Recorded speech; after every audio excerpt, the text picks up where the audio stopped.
สบายดีและสวัสดีเด้อพี่น้อง FC ปาดงเบิดสุขสุขคนก็ยินดีต้อนรับเข้าสู่สดสนวน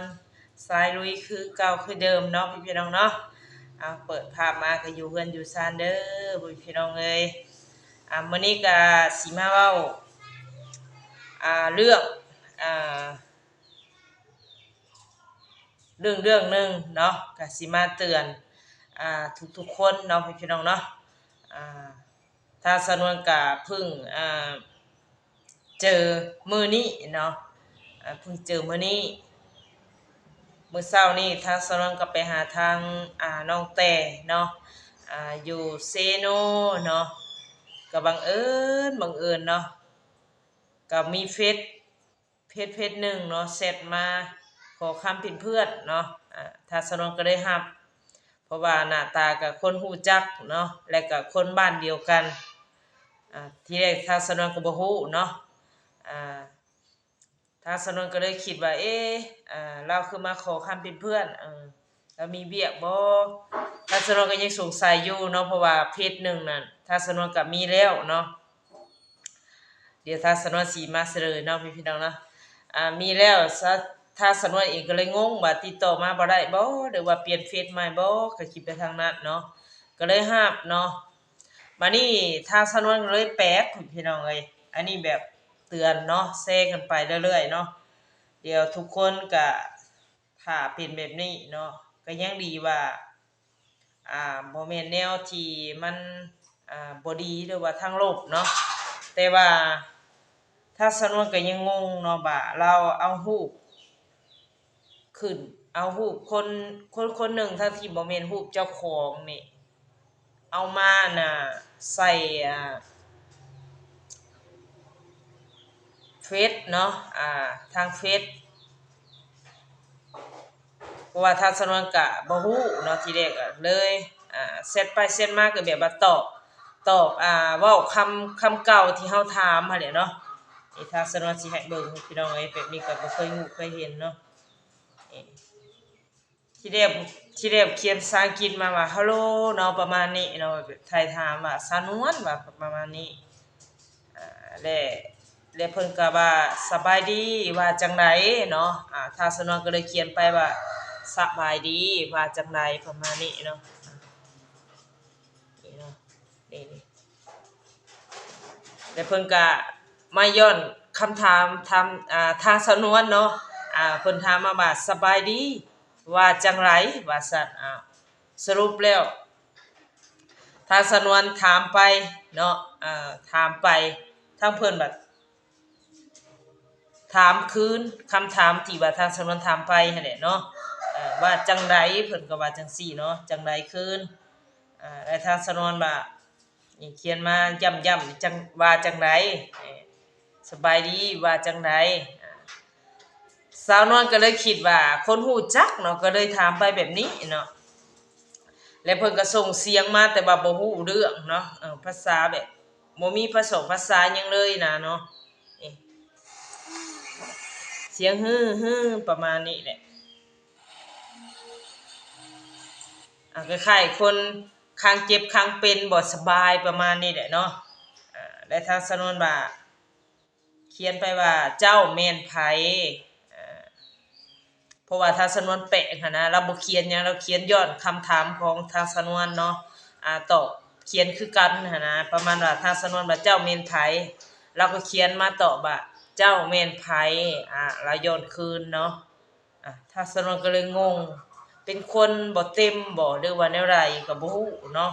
แต่ว่าหน้าตานี่คนฮู้จักเนาะ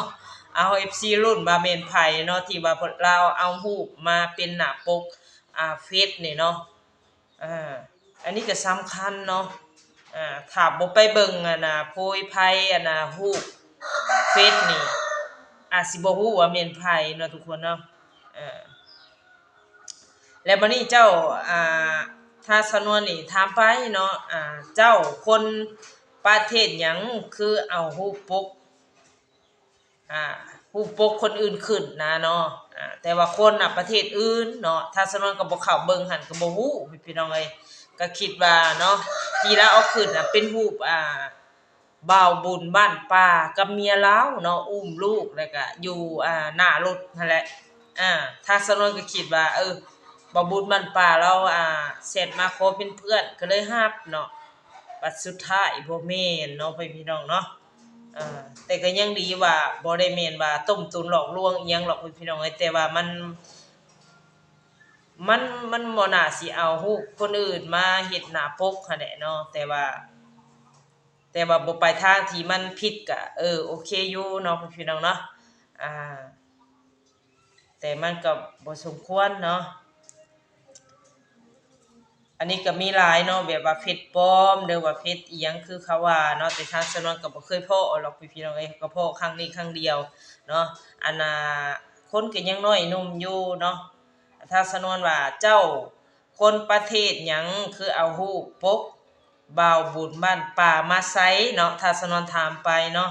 เราก็มาถามย้อนคืนนี่ว่าเจ้าคนประเทศหยังคือแอดน่ะคือเอาแอดอัพรูปรูปปกเนาะเพิ่นเขียนมาแต่ว่าบ่ฮู้ภาษาปานใดน่ะบ่าวบุญบ้านป่ามาไสเพิ่นเขียนมายอดเนาะเพิ่นว่าเหงาแม่นไผเพิ่นถามมาเนาะแล้วก็สขดสดสเพิ่นเขียนมาประมาณนี้เนาะแต่ทางสำนวนแปลบ่เป็นดอกพี่น้องเอ้ยไผแปลเป็นก็บอกทางสำนวนแน่เนาะงงกับคำถามตัวนี้แล้วก็อีหยังยบคือการแข่งขันว่าสัตว์แล้วก็งอคอเขียนมาแล้วก็สคดสดสแต่ทางสำนวนแปลบ่เป็นเนาะพี่น้องเนาะแล้วก็เขียนว่าใจเนาะแล้วก็ยกโป้มาแล้วก็เขียนถามมาอีก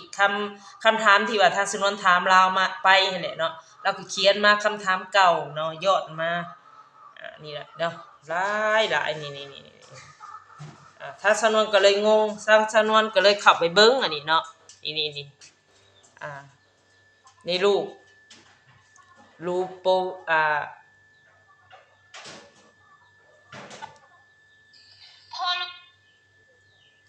นี่ล่ะในรูปดูโปรไฟล์ของเพิ่นให้ได้เนาะพี่น้องเนาะเฟซหน้าเฟซเพิ่นหั่นนะถ้าสำนวนสิกดเข้าไปเบิ่งเนาะ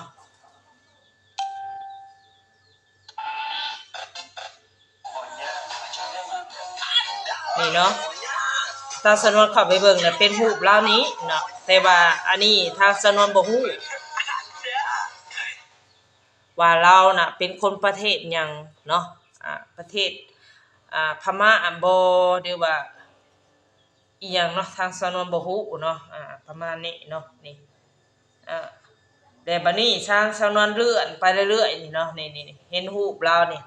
ทีมงานสายบุญทุกๆคนเนาะที่ว่าอยู่ในโพสต์ของเราหั่นแหละเนาะทุกคนเนาะอ่า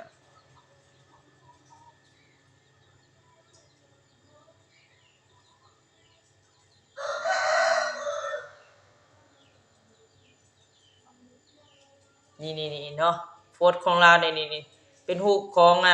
บ่าววุญกับเมียเนาะนี่แต่บ่ฮู้ว่าเรามักชื่นชอบหรือว่ามักแบบใดเนาะก็อันนี้ก็อาจสิมักแบบติดตามบ่ได้ว่าแนวใดเนาะก็เอารูปเรานี่แหละขึ้นที่แรกทางสนวนก็ว่าอ่า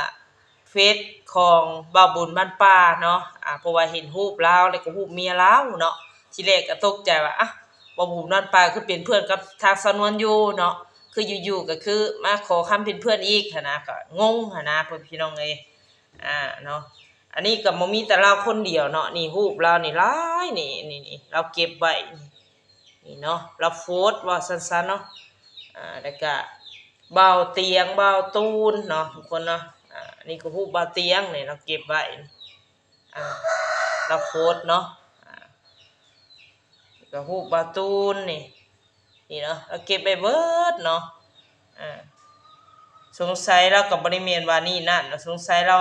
ชื่นชอบหรือว่านั่นมักหั่นแหละเนาะเราเก็บไว้เนาะรูปภาพที่ว่าถ่ายรูปกันหั่นแหละครอบครัวเนาะทางสำนวนก็โอ้ยเนาะพี่น้องเนาะนี่ ระมัดระวังเนาะก็ยังดีว่าเพิ่นไปทางที่ดีเนาะทั้งผู้บ่าวเจาะบ่าวจันนี่ครบพ่อพี่น้องเอ้ยเนาะทีมงานนี่บ่าวบุญบ้านป่าสารวัตรนี่นี่เนาะผู้ครบเลยแล้วก็อาจารย์ลาวนี่ก็มีนี่เนาะป๊าเต็มเลยพ่อพี่น้องเอ้ยอืมอ่าอันนี้คือรูปเราเก็บไว้แล้วก็โพสต์หั่นล่ะเนาะโพสต์ทีมงานรูปแต่ละรูปถ้าสนวนก็โอ้พี่น้องเอ้ยหั้งเคยเห็นครั้งนี้ครั้งแรกเนาะหรือว่าเป็น FC ทั้งทีมงานสายบุญเฮาบ่หรือว่าแนวใดนี่ก็บ่ฮู้เนาะอ่าแบบนี้ก็มีเนาะพี่น้องเอ้ยโอ้เนาะแต่ฮู้บ่บุญบ้านป่ากับเมียเรานี่สิหลายเนาะนี่หลายนี่เนาะนี่แม่นเบิดนี่เนาะนี่อ่า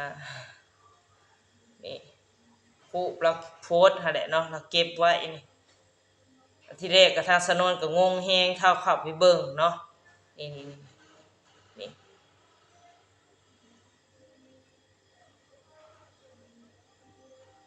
เจ้าของเฟซน่ะแม่นคนนี้เนาะทุกคนเนาะนี่เจ้าของเฟซน่ะแม่นคนนี้เนาะอ่าแต่เอารูปปกน่ะใส่นี่เนาะประเทศหยังไผฮู้เม้นมาบอกทางสนวนแหน่เนาะอ่านี่ก็คือ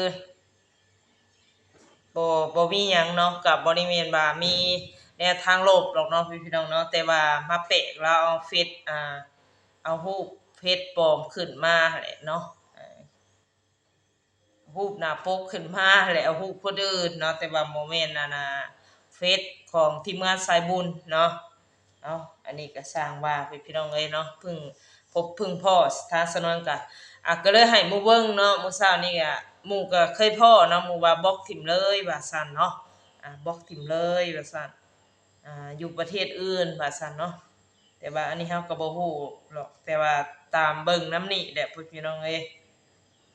แต่ว่าเป็นเฟซผู้ชายหรือผู้หญิงอันนี้ก็ยังบ่แน่ใจเนาะอ่า ก็คือปีก่อนเนาะปีก่อนน่ะเป็นเฟซของสร้างสาวแก้วกับผัวลาวเนาะก็มีคือกันเนาะตัวนี้ก็เนาะเช่นกันเป็นเฟซแบบสร้างขึ้นมาเองหั่นล่ะแล้วก็แชตไปหาทางผู้หลักผู้ใหญ่เนาะขอเงินขอหยังอันนี้ก็ระมัดระวังที่สุดเพิ่นพี่น้องเอ้ยเนาะเบิ่งดีๆเบิ่งให้รอบคอบเนาะพังเสียงพังหยังหรือว่าแชตรวยเสียงเนาะว่าเสียงเฮาแท้จริงบ่เนาะคือเสร็จมาหาทางสำนวนกับพังเสียงทางสำนวนเนาะ ว่าถ้าสำนวนแท้จริงบ่เนาะเพื่อว่านี่หั้นเป็นเวียกเป็นงานบ่หรือว่าแบบโอนเงินโอนคำหั่นล่ะเนาะพี่น้องเนาะให้ทางเราเป็นสะพานบุญเนาะก็ให้ระมัดระวังกันเนาะอันนี้มันก็มีหลายแบบเนาะเอารูปคนอื่นมาเป็นอ่าหน้าปกเนาะมันก็บางคนก็ผู้หลักผู้ใหญ่อันนี้ก็ทางสำนวนก็เข้าใจเนาะบางคนก็อาจสิบ่เข้าไปเบิ่งรอบคอบเนาะเพราะว่าเห็นหน้าปกก็คิดว่าคนนั้นโลดเนาะคนที่เฮาฮู้จักบ่แม่นเนาะพี่น้องเนาะอันนี้ก็ผิดพลาดกันได้เนาะให้ระมัดระวังกันไปเนาะอย่าเกิดขึ้นอันนี้ก็คือแบบทางสำนวนก็เลยเห็นแล้วก็เนาะให้หลายๆคนเนาะเห็นคลิปนี้ก็ระมัดระวังกันเด้อพี่น้องเอ้ยเนาะแต่ว่าอันนี้เพิ่นบ่ได้มาแบบขอเงินขอหยังดอกเนาะแต่ว่าเพิ่นเซตมานี่นั่นแบบตอบโต้แบบย้อนคำถามเฮาหั่นล่ะเนาะ เฮาเว้าสบายดีเพิ่นก็ว่าสบายดีเจ้าอยู่บ้านใดลาวก็เขียนมาเจ้าอยู่บ้านใดถ้าเว้าว่าในนามภาษาลาวเนาะเป็นคนขี้เสาะตอแดเนาะเฮาถามไปแล้วก็เว้าย้อนคำถามเฮาหั่นนะเนาะก็ถือว่าเป็นคนบ่เต็มก็แม่นหั่นนะเนาะพี่น้องเนาะประมาณนี้แหละพี่น้องเอ้ยจังใดก็จะเตือนกันไปเนาะพี่น้องเนาะให้ระมัดระวังกันไปเนาะมันก็มีอ่าหลายแบบหลายอย่างเนาะคือว่าให้ระมัดระวังให้รอบคอบเนาะก่อนสินี่นั่นย่านมันเกิดขึ้นเนาะถ้ามันบ่เกิดขึ้นก็ดีไปพี่น้องเอ้ยโดย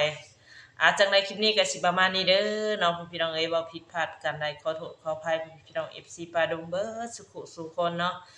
เว้าผิดเว้าถูกจังไดก็ฝากติดตามและก็รับชมคลิปทางสำนวนนี้เด้อเบิ่งคลิปแล้วก็อย่าข้ามโฆษณาเพื่อพี่น้องเอ้ยพอมีรายได้หรือว่ากำลังใจสู่ต่อเนาะโดยจังใดคลิปนี้ไปแล้วขอกล่าวคำว่าสบายดี